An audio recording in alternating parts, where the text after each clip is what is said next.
My favorite AI changes every couple months, and I want to talk about what it looks like to test new models and figure out which one works, which one is my favorite. So when ChatGPT first came out, I was a ChatGPT stan. You can go back into my Instagram, my X, every single post was about ChatGPT. Then Claude came out, and I think I still preferred ChatGPT for about 90% of what I was doing. Then Claude Opus, I think it was around like Sonnet 3.7, came out, and I was like, oh my God, Claude is an incredible writer. It has this soul, it has this personality, and I gravitated a lot more toward that. And in recent months, I have been almost entirely on Claude. So it is always shifting, it's always changing. Not to mention that I use, image generation inside of Nano Banana Pro, which is Gemini. I might use a different model for video generation. It is always changing. Now, what it looks like to actually figure out what works is going to be different for everyone.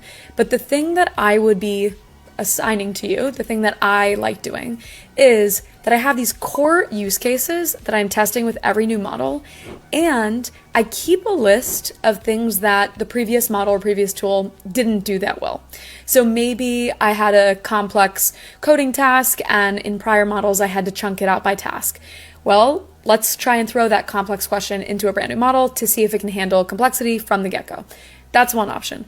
Another might be to write in my voice, and I give it a couple examples, or I just say, go online and find writing samples from Allie K. Miller and see what it sounds like, and seeing how well it mimics, how well it gets some of that nuance.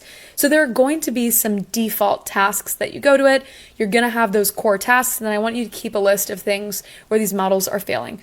Pretty much all of the content that I've been posting in recent months has been about Claude, because of how good these tools are. But don't be surprised if all of a sudden my content switches to OpenClaw or Codex or whatever brand new things are coming out. It is about using the best tools, even if that means making some shifts, even if that means spending 2 hours to shift your context from one over to the other, even if it means creating default skills or default context docs that I can share within these tools. It is about flexibility. It is about versatility. It's about that freedom to go to what you need most for your business. My name is Allie K. Miller. I'm the #1 most followed voice in AI business. I've got 2 million people who follow me for the best and the latest in AI business and how this affects them. Follow along for more.